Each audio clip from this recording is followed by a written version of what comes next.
군 통수권입니다. 기사 같이 볼까요? 국방부 군 통수권은 여전히 윤 대통령에게 있다. 직접 들어보시죠. 지금 국군 통수권은 누구한테 있나요? 대통령께 있습니다. 내란 수계 피의자가 국군 통수권을 가져도 되나요? 가져도 되는지에 대한 판단을 물으시는 건가요? 법적으로는 현재 통수권자에게 있습니다. 권한이. 김민관입니다. 이게 법적으로 전시 상황이 발생하면 계엄을 선포하는 권한이 그럼 지금 누구한테 있는지 설명 부탁드리겠습니다. 법 조문을 다 아실 텐데요. 그것이 누가 선포 권한이 지금 달라진 것은 없는 것으로 압니다. 네. 국방부에서 군 통수권자는 법적으로 윤 대통령이다라고 얘기를 했습니다. 원 대변인님. 그 헌법과 법률에 정한 권한은 네. 그 헌법과 법률에 정한 절차가 아니고서는 박탈되거나 정지될 수가 없습니다. 네. 그거는 하고 싶어서 하고 안 하고 싶어서 안 하는 그런 문제가 아니거든요. 네. 그런데 그 부분과 관련해 가지고 지금 어떤 비판을 하시는 분들도 결국 그 절차를 해야 되니까 탄핵소추 의결을 하시겠다는 거잖아요.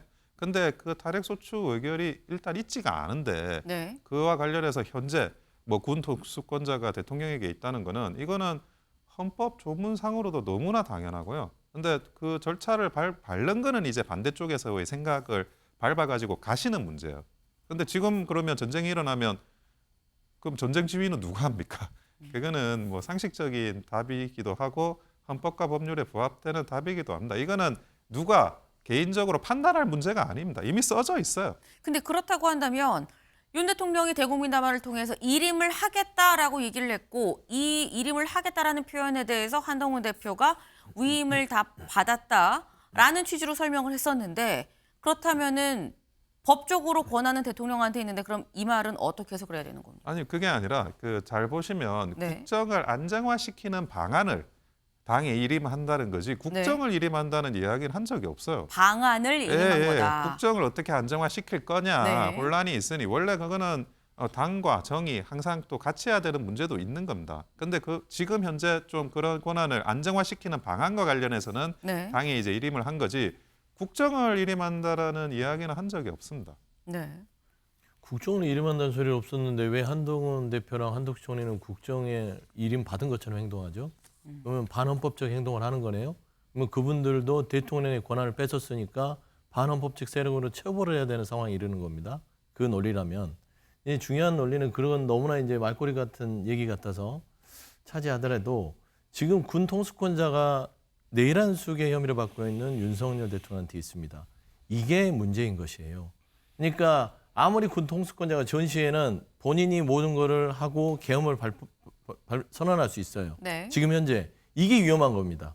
그러니까 국민들이 지금 밤잠을 설치는 이유는 이런 내란 수계 혐의를 받고 있는 대통령이 전시 이런 상황들을 우발적으로 발생시켜서 본인의 어떤 이 궁색한 처지를 돌파하려는 이런 상황으로 갈 수 있는 거 아니겠냐라는 거예요. 위험합니다. 그렇기 때문에 국민들이 요구하고 있는 것입니다. 이거는 정치적인 부분은 다 떠나는 거예요.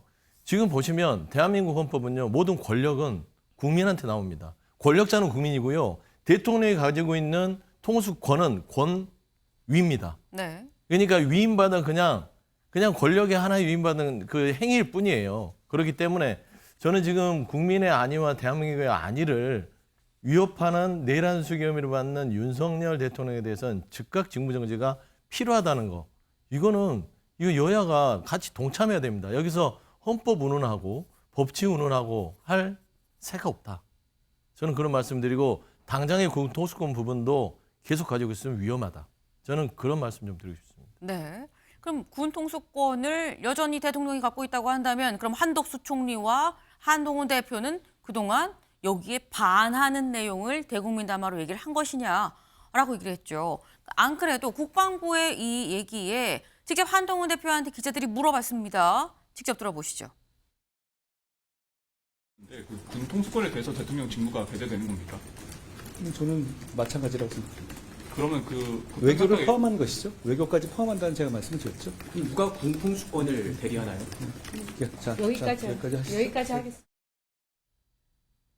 네. 지금 한동훈 대표 얘기를 들어보면 이거는 원 변호사님, 한동훈 대표의 취지는 그거는 권한 없는 건데요라는 취지로 지금 또 얘기를 해요. 외교랑 마찬가지로 군도 마찬가지로 권한이 없는 거죠라는 취지로 얘기를 하고 있거든요.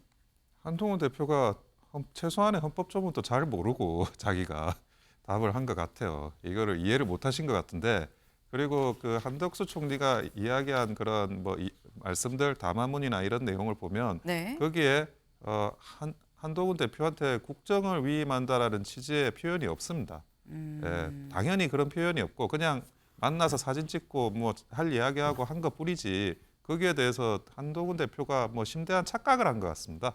전혀 그 한동훈 대표가 이야기하는 그 이야기, 외교권이 뭐 본인한테 있다 아니면 네. 군통수권이 본인한테 있다는 취지의 이야기를 하는 것 같은데, 만약 진짜 그런 뜻이라면 굉장히 위헌적인 발언을 한 겁니다. 만약에 그런 뜻이라고 한다면 좀 위헌적인 발언이다라고 말씀을 하셨는데, 그 윤 대통령, 그러니까 대통령이 갖고 있는 권한들이 좀 있습니다. 같이 좀 볼까요? 네, 이거죠. 권한 관련해서 지금 논란이 일고 있는 포인트가 이거예요. 국군 통수권, 좀 전에 저희가 봤죠. 이걸 국가 군사력을 최고 지휘하고 통제하는 권한인데 국방부가 이건 대통령한테 있다라고 얘기를 한 거. 그리고 인사권입니다. 국무위원을 임명, 해임, 그리고 공무원 임면권 등등. 이상민 행안부 장관에 대한 이 면직안을 제가를 했죠. 더불어서 법률안 제2요구권 거부권, 그리고 외교권 및 조약 체결 비준권, 네, 그리고 헌법재판소장 임명 등 헌법기관 구성권. 근데 이게 이렇게 된다고 하면 서영주 대변인님, 네. 만약에 탄핵안이 통과가 된다고 해도 그러면 헌재로 갈 텐데 헌재 구성권이 그럼 대통령한테 있는 거냐? 라는 생각이 들어요. 지금 뭐 직무가 정지되면 헌재 임명에 대한 권한은 행사할 수 없겠죠. 그 전에 통과되기 전에 행사한다면 어떻게 되는 거예요? 그러게 된다면은 굉장히 이거는 뭐 상상하기는 쉽지 않은데 또 그럴 만한 분은 같아요. 그러니까 상상을 초월하는 행동들을 하고 있기 때문에. 근데 아마 지금 헌재 소장 부분에 있어서도 네. 여야 축천목 3명이 남아있기 때문에 일단은 그럴 일은 없을 것 같은데요. 일단 중요한 거는 윤석열 대통령이라는 분은 이제는 내일한 수계라는 인식으로 그냥 국민의 내일이 있습니다. 그러니까 직이 허수아비처럼 그냥 페이퍼 프레지던트죠. 거의 그런 식으로 있다 하더라도 국민들 그다음에 이 행정부의 각 공무원들이 말을 듣겠습니까? 권한을 행사해도 움직이질 않습니다. 그럴 바에는 본인 스스로 거취를 결정하는 것도 대한민국을 위해서 좋은 결정이에요. 그래서 저는 왜 저렇게 이 국민들의 세금을 축내면서 이 자리에 버티고 있는지, 저는 아니면 정말 위험한 생각으로 아까 얘기했듯이 군 통수권을 본인이 머리에 염두에 두고 네. 제2의 계엄을 또 혹시 도모하고 있는 게 아닌지 생각해서 지금 뭘 하고 있는지 아무도 모르잖아요. 윤석열 대통령 부부 관저에서 뭘 하고 있죠? 나라를 이 파탄을 해놓고요. 저는 증거인멸이나 도주 우려가 분명히 있다고 보고 즉시 긴급 체포가 필요한 상황이 아닌가. 저는 좀 그런 말을 좀 덧붙이고 싶습니다. 네, 제2의 계엄에 대해서는 명확하게 군과 경찰이 얘기를 했었죠. 설혹 그런 일은 없지만 서로 그런 지시가 내려온다고 해도 명령에 따르지 않겠다라고 얘기를 했었던 바가 있다는 점도 또 같이 말씀을 좀 드리겠습니다. 저희가 준비한 소식은 오늘 여기까지입니다. 오늘도 좋은 하루 보내세요.